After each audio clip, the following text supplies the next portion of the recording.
안녕하십니까. 여러분과 함께 성장해가는 채널 성공학 개론입니다. 하늘 높은 줄 모르고 치솟은 테슬라 주가는 미국뿐만 아니라 우리나라 증시에 미치는 영향도 상당히 큰 것으로 나타나고 있습니다. 이런 가운데 전문가들이 제시한 테슬라 목표 주가는 90달러에서 1000달러까지 유례가 없을 정도로 그 격차가 큽니다.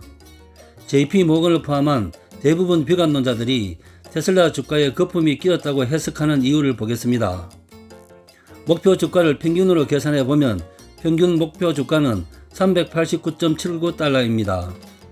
현재 주가가 정권과 예상 평균치보다 높다는 점이 고평가 논란을 불러일으키는 것으로 보입니다.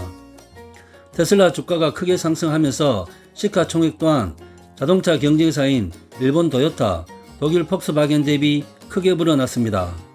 하지만 토요타와 폭스바겐의 자동차 판매량은 테슬라 판매량보다 20배가 넘는 수준입니다. 600달러가 넘는 테슬라의 현재 주가는 지난 1년치 순이익 1000배를 훨씬 웃돌고 있습니다. 미래 성장 가치를 반영한다고 해도 퍼가 1000이 넘는다는 것은 고평가 논란의 원인인 것 같습니다. 낙관론자의 관점에서 보겠습니다. 테슬라는 단순히 자동차 기업이 아니라 전기차를 만든다는 사실이 주가 1000달러를 지지하는 배경이기도 합니다. 자동차 판매량으로 글로벌 자동차 기업과 비교했는데 전기차만 한정하면 테슬라는 비교 대상이 없는 부동의 1위 기업입니다.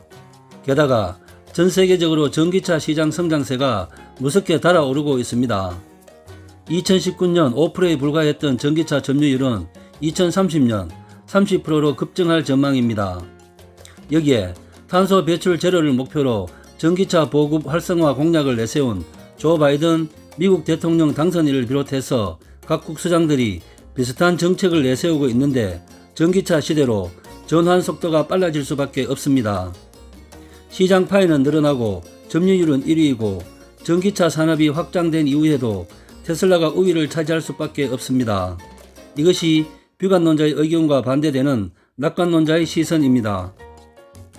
여기에서 결과론적으로 테슬라를 글로벌 자동차 업체와 같이 그냥 자동차주로 보느냐 성장주로 보느냐에 따라 큰 차이가 발생합니다.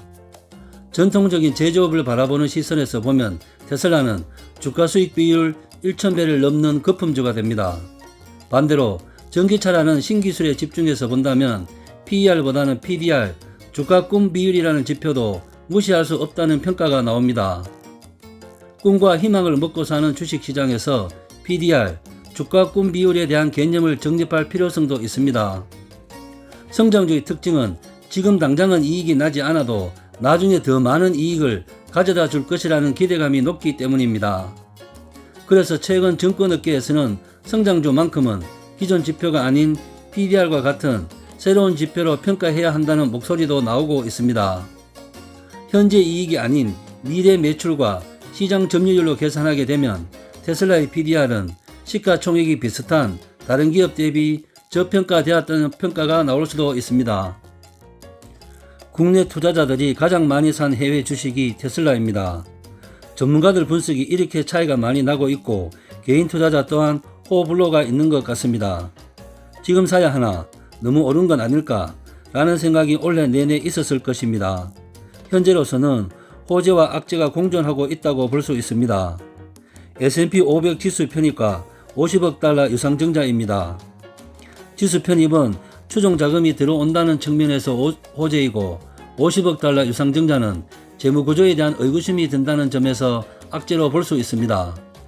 우선 호재는 12월 18일 미국 증시 거래를 마치는 시간 S&P 500 지수에 연동되도록 설계된 ETF를 운용하는 운용사라면 테슬라를 살 수밖에 없습니다. 사실 S&P 500 지수는 미국 증시 3대 지수라는 것만으로도 굉장히 크게 볼 수 있는 부분입니다. 그리고 이 지수에 수익률이 연동되는 펀드 규모만 약 5천조입니다. 독일의 GDP를 훨씬 뛰어넘는 수준입니다. 테슬라가 해당 지수에 편입된다고 발표된 이후 주가가 약 50% 올랐습니다. 여기에서 더 많은 매수 주문이 나온다고 하니 주가가 오를 수밖에 없습니다. 주가가 상승하는 분위기에 악재로 볼 수 있는 유상증자를 한다고 합니다. 통상 기업들의 유상증자는 주가가 상승할 때 진행을 합니다.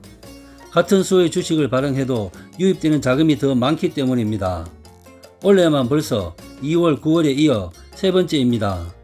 회사 입장에서는 유상증자를 통해 조달한 자금으로 부채를 줄이는 등 재무구조를 개선시키겠다는 목적이 있습니다. 그러나 물량이 대거 풀리기 때문에 주가 조정은 불가피하고 손해보는 투자자도 분명 발생할 것입니다. 그것도 1년에 3번, 좀 많습니다. 얼마나 돈이 없길래 1년에 3번이나 유상증자를 하나 라고 충분히 생각할 수 있는 부분입니다. 결국 오를 수도 있고 내릴 수도 있는데 개인 투자자 입장에서는 조금 더 신속하고 쉽게 판단할 수 있는 지표가 있으면 도움이 됩니다. PER, PSR 등 지금 현재 증권가에서 많이 쓰고 있는 지표들 이외에 PDR도 완전한 지표로 개념 정리가 되면 많은 도움이 될 것입니다. 펀드에 편입되는 부분도 참고 자료가 될 수 있습니다. 특정 지수를 추종하는 펀드는 패시브 펀드로서 사실 특정 기업에 대한 판단이 있어서가 아니라 일종의 할당량을 기계적으로 매수하는 펀드입니다.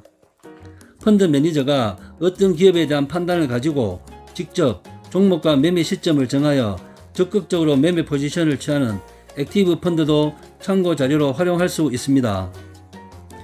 여러분과 함께 성장해가는 채널 성공학 개론, 오늘의 핫 포인트입니다.